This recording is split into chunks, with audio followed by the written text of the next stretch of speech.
ఓం మహాగణాధిపతయే నమః. ఓం గురుభ్యో నమః. ఓం శ్రీమాత్రే నమః.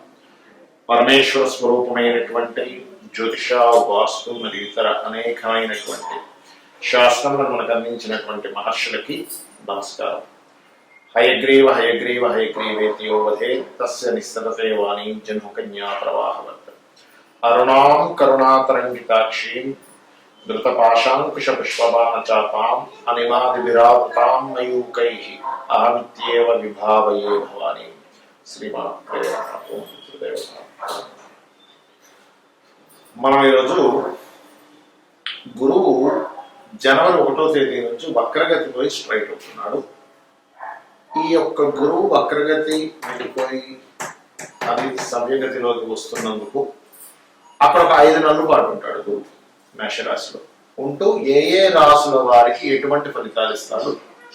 అలాగే గురు రాశుల్లో రాహు ఉన్నాడు. ఈ గురు రాశుల్లో ఉన్న రాహు గురుచండాల యోగాన్ని ఏర్పరిచినందుకు ఎటువంటి ఫలితాలు జరుగుతాయి. అక్కడ గురుచండాల యోగం జరుగుతూ ఉంటే ఇక్కడ కేతువు కన్యా రాశిలో ఉన్నాడు. సో ఈ కాంబినేషన్ అనేటువంటిది మీకు ఎటువంటి ఫలితాలను ఇవ్వనుంది ప్రతి రాశి ప్రతి లగ్నం వారికి. వీటి మూలంగా దేశకాల పరిస్థితులు ఎలాంటి మార్పులు వస్తాయి, పర్సనల్గా అసలు మీరు ఎటువంటి వాటిల్లో బాగుంటుంది, ఏ విషయాల పట్ల మీరు జాగ్రత్త వహించాలి, ఏ పరిహార మార్గం చేసుకోవాలి అనేటువంటిది ఒక్కొక్క లగ్న రీత్యా తెలుసుకున్నాము. లగ్నం తెలియని వారు రాశి నుంచి చూసుకోవచ్చు. మీన లగ్నము, మీన రాశి. మీనం వారికి లగ్నం తెలుసు లగ్నము, లేదా రాశి తెలుసు రాశి నుంచి చూసుకుని ఇక్కడ ఏం కన్ఫ్యూజ్ అవ్వాల్సిన అవసరం లేదు. 2వ స్థానము అంటారు, అంటే ధనస్థానము. ధనస్థానంలో ఎప్పుడైతే గురువు యొక్క సంచారం జరుగుతుందో మీనం వారికి ధనం రావడానికి ఉండే స్కోప్స్ ని ఆయన యాక్టివ్ చేస్తాడని అర్థం. ఇక్కడ కూర్చుంటే డబ్బులు రావడం కాదు. ధనం దేని ద్వారా వస్తుంది మనకి? ఒక ఉద్యోగము, వ్యాపారము, ఒక సర్వీసెస్, దాని ద్వారా డబ్బులు వస్తాయి. కాబట్టి ఇక్కడ ఉండే గురువు లైఫ్ లో మనం ఏదైతే ప్రయత్నం చేస్తున్నామో ముఖ్యంగా రవిరాశిని వీక్షిస్తున్నాడు. కాబట్టి సర్వసాధారణంగా ఎవరైతే మీన రాశిలో వారు మీన లగ్నంలో జన్మిస్తారో, ముఖ్యంగా మీన లగ్నంలో జన్మిస్తారో మీకు తండ్రితోని లేదా గవర్నమెంట్ తోని లేదా గవర్నమెంట్ ఎంప్లాయీస్ తోని పుత్రులతోని ఈ సెట్ ఆఫ్ కర్మ లింకప్ అయి ఉంటుంది. అంటే వీళ్ళ జన్మే ఏదైనా ఒక government related or father related వాళ్ళకి మీరు ఏదైనా చేసి పెట్టడం, లేదా ఫాదర్ ద్వారా మీరు ఏదైనా పొందడం, లేదా గవర్నమెంట్ మీరు ఏదైనా బాకీ ఇవ్వడం, లేదా గవర్నమెంట్ ద్వారా మీరు ఏదైనా పొందడం. ఇట్స్ డిపెండ్ ఆన్ మీ యొక్క పర్సనల్ చార్ట్. బట్ మీన లగ్నం వారికి ఈ యొక్క గురువు ఉద్యోగ అవకాశాలని, ప్రభుత్వ సంబంధించిన యోగాల్ని, ప్రభుత్వం మూలంగా కలిగేటువంటి ఒక మంచి లబ్ధిని, ఉద్యోగంలో కొత్త అవకాశాలని, అందులో ముఖ్యంగా టీచర్స్, లాయర్స్, కన్సల్టెన్సీ సెంటర్స్ నడిపేటువంటి వారికి, ఇట్లాంటి వారికి కొత్త అవకాశాలు ఇస్తున్నాడు ఇక్కడ. అలాగే దీంతో పాటు రాహు రాశిలో సంచరిస్తున్నాడండి. గురు రాశిలో రాహు సంచరిస్తూ గురుచండాల యోగాన్ని ఇస్తున్నాడు. రాశి మధ్య ఏమిటి అంటే ఎప్పుడైనా గుర్తుపెట్టుకోండి, ఎప్పుడైనా సరే రాహు గనక రాశిలో సంచరించేటప్పుడు ఇమాజినేషన్స్ ని పెంచుతాడు. జరగనిది ఏదో జరుగుతుంది అనేటువంటి ఒక ఊహని, గోరంత జరిగితే కొండంత జరుగుతుందేమో అనేటువంటి భావనని, ఒక విషయం జరిగినప్పుడు దానివల్ల వచ్చే పరిణామాలు చాలా తక్కువ ఉంటాయి ఒక్కోసారి, కానీ ఎక్కువ ఉంటాయేమో దీని పరిణామాలు అనేటువంటి ఒక ఊహాజనితమైనటువంటి ఆలోచనని క్రియేట్ చేస్తుంటాడు. కాబట్టి ఈ యొక్క విషయంలో కొంత జాగ్రత్తగా ఉంటూ, ముఖ్యంగా గురువు నుంచి అంటే జీవకారకం నుంచి 6లోకి అయితే సంచారం జరుగుతుంది. కాబట్టి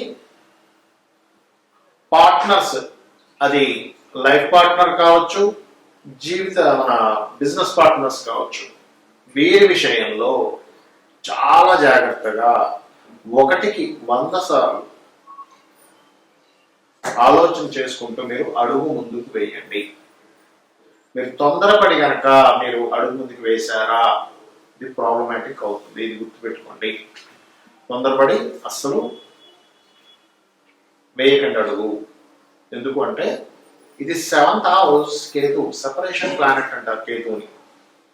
సెపరేషన్ ప్లానెట్, అట్లాగే ఎండింగ్ చేసేటువంటి ప్లానెట్, మోక్షాన్ని ఇచ్చేటువంటి ప్లానెట్, జ్ఞానాన్ని ఇచ్చేటువంటి ప్లానెట్, ఉన్నతమైనటువంటి ఆలోచన ఇచ్చేటువంటి ప్లానెట్ గా చెప్తూ ఉంటాం. అంటే ఒక ఇన్డెప్త్ అనాలిసిస్, ఇన్డెప్త్ గా లేకపోతే ఒక ఉన్నతమైన స్థితికి తీసుకెళ్లే ప్లానెట్ కేతు. ఎందుకంటే వైరాగ్యాన్ని, మోక్షాన్ని వాటిని ఇచ్చే ప్లానెట్, కంప్లీట్నెస్ ఇచ్చే ప్లానెట్ కేతు. ఇక్కడ ఏమవుతుందంటే మీరు దైవ సంబంధించిన వాటి కోసం వెళ్ళే విషయాల్లో అద్భుతంగా ఇస్తారు, కానీ లౌకికమైనటువంటి విషయాలకు మాత్రం ఆయన సపోర్ట్ చేయడం కేతు. అంటే ఒక మ్యారేజ్ లౌకిక సంబంధించిన విషయం, ధర్మబద్ధంగా తీసుకెళ్తే దట్ ఈస్ డిఫరెంట్ మళ్ళీ. కాబట్టి మ్యారేజెస్, పార్ట్నర్షిప్స్ విషయంలో చాలా కేర్గా ఉండండి. నిత్యము దుర్గా మరియు రాజరాజేశ్వరి అమ్మవారి యొక్క ఆరాధన చేసుకోండి. మ్యారేజ్ వాటిలో ఎంటర్ అయ్యే వాళ్ళు ఖచ్చితంగా గణపతి ఆరాధన చేసుకున్నది చాలా బాగుంటుంది. మరి ఈ గురువు మేషంలో ఉన్నందుకు, రాహు మీనంలో ఉన్నందుకు, కేతువు కన్యారాశిలో ఉన్నందుకు దేశకాలమాన పరిస్థితుల్లో ఎటువంటి ఫలితాలు వస్తాయి చూసుకున్నట్లయితే, ఇప్పుడు మనం డిసెంబర్ మాసంలో చెప్పుకుంటున్నాం. జనవరిలో రాబోయేది ఎటువంటి వస్తాయి అంటే కొత్త వైరస్లు విజృంభిస్తున్నాయని, కొంచెం అలర్ట్గా ఉండాలని. ఎందుకంటే ఈ గురువు ప్రజెంట్ అయితే వక్రగతిలో ఉన్నాడు. స్ట్రైట్ జనవరి 1 నుంచి అవ్వబోతున్నాడు. ప్రస్తుతం ఎప్పుడైతే వక్రగతిలో ఉన్నాడో, మనకు ఒక 3 ఏళ్ల క్రితం ఏదైతే అప్పట్లో మనకి కోవిడ్ కరోనా వచ్చే ఇబ్బంది ఎలా ఉందో అటువంటి సింటమ్స్ కొంచెం ఇబ్బంది అనిస్తుంది, కొద్దిగా, ఎక్కువ కాదు. అప్పట్లాగా మొత్తం మూసేసుకొని నెలల తరబడి ఇంట్లో ఉండడం, అన్ని బంద్ అయిపోవడం, అసలు రోడ్డు మీద తిరగకపోవడం అట్లా ఏం కాదు. కానీ కొంత దాని ప్రభావం కొంత ఉంటుంది. ఏది ఈ గురువు వక్రగతి ఉన్నంత కాలం. వక్రగతి అయిపోయాక దాని ప్రభావం కొంత తగ్గుతుంది. ఎందుకంటే ఈ రాహు కేతువుల మధ్యలో, కాలానికి మోక్షానికి కారకమైన రాహు కేతువుల మధ్యలో ఈ గ్రహాలన్నీ కూడా ఉన్నాయి.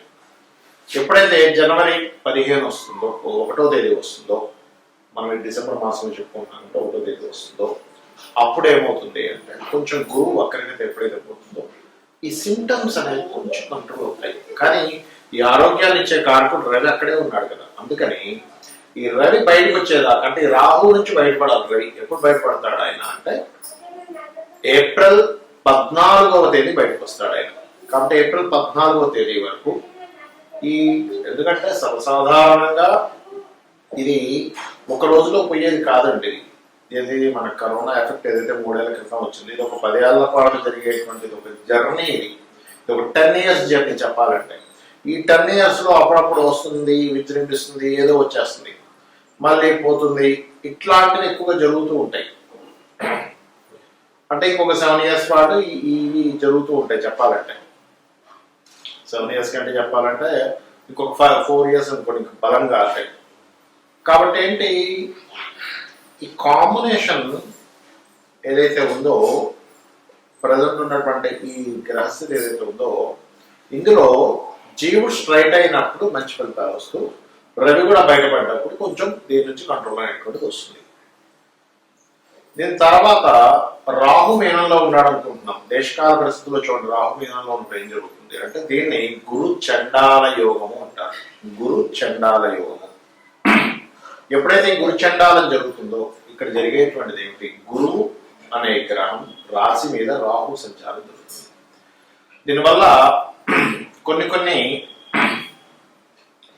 రకాల, అంటే ఏ ప్రొఫెషన్స్ లో అయితే వాళ్ళు జాగ్రత్తగా ఉండాలనేటువంటి సూచిస్తుంది పర్టికులర్ గా. ఎవరు అంటే పర్టికులర్ గా పాయింట్ నెంబర్ 1, ఈ గురుత్వ సంబంధించిన వృత్తుల్లో ఉన్నటువంటి వారు. గురుత్వ వృత్తులు అంటే ఇక్కడ లాట్ ఆఫ్ సెక్టార్స్ ఉంటాయి. ఇందులో ఒకటి ఈ గురుత్వం, అంటే ఎవరికైనా గైడ్ చేసేవాళ్ళు, పౌరహిత్య రంగాల్లో ఉన్నటువంటి వారు, ఈ జ్యోతిష రంగాల్లో ఉన్నటువంటి వారు కూడా చాలా జాగ్రత్తగా ఉంటారు. అలాగే లాయర్లు, జడ్జిలు, ఈ లాయర్లు, జడ్జిల విషయంలో కూడా చాలా జాగ్రత్తగా ఉండాలి. అంటే వీళ్ళు కూడా కొంచెం జాగ్రత్తగా ఉండాలి. అండ్ టీచర్స్, కన్సల్టెన్సీ సెంటర్స్ వారు, కన్సల్టెన్సీస్ నడిపేటువంటి వారు.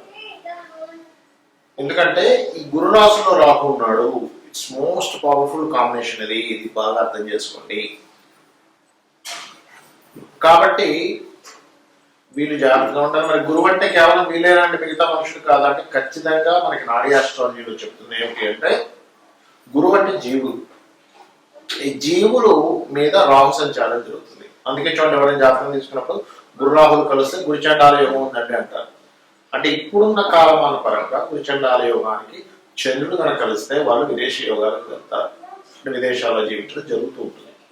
అయితే మరి ఈ కాంబినేషన్ ఎట్లా తీసుకోవాలి, అసలు దీని నుంచి బయటపడ్డాం ఎట్లాగా, ఈ కాంబినేషన్ మనకి ఏం చెప్తుంది? అలాగే కేతు 6లో ఉన్న కేతు ఏం చెప్తున్నాడు అంటే, కన్యారాశిలో ఉండే కేతు ఏం చెప్తున్నాడు అంటే, కన్యారాశిలో ఉండే కేతు వెరీ క్లియర్గా దేశకాలమాన పరిస్థితుల్లో ఏం చెప్తున్నాడు, మనం ఇప్పుడు ఇండియాలో ఉన్నాము అండ్ హైదరాబాద్లో ఉన్నాం కాబట్టి ల్యాండ్ హౌస్లో ఉన్నాడు కేతు వెళ్ళి, కాబట్టి ల్యాండ్స్ విషయంలో ఏమి కంగారేం పడకండి. ఒక సంవత్సరంన్నర వరకు కొంచెం స్టెబిలిటీగా ఆగుంటాయి రేట్స్ అవి కూడా చూపిస్తుంది. అలాగే ఈ రాహువు ఇక్కడ ఉన్నందుకు అందరూ కూడా దేవతా అనుగ్రహంతో పాటు ఖచ్చితంగా గుర్తుపెట్టుకోండి, ఖచ్చితంగా పితృదేవతలు చేసుకోవాలి. అదేవిధంగా మనకి కలియుగంలో కలౌ చండీ వినాయక అంటారు, అంటే చండిని వినాయకుడిని ఎక్కువగా చేసుకోవాలండి కలియుగంలో.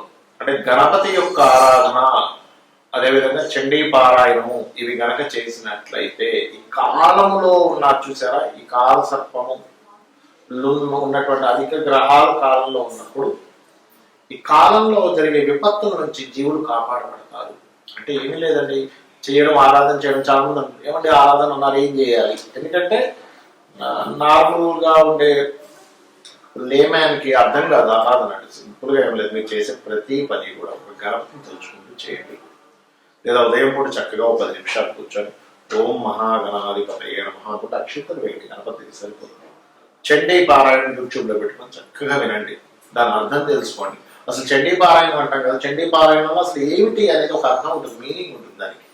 యూట్యూబ్లో బోల్డ్ అంత స్టఫ్ ఉంటుంది దానికి, అది వినండి. వింటే ఏమవుతుందంటే మన కర్మలన్నీ కూడా దైవ సంబంధించినటువంటి అనుగ్రహం ఎప్పుడైతే కలుగుతుందో ఒక బ్యాడ్ కర్మలోకి వెళ్ళాల్సిన బయటపడిపోతాం.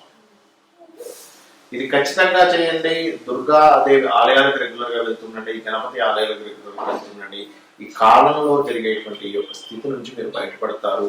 మీ అందరూ అమ్మవారి యొక్క అనుగ్రహానికి పాత్రలు అవుతారు. శ్రీమాత్రే నమః.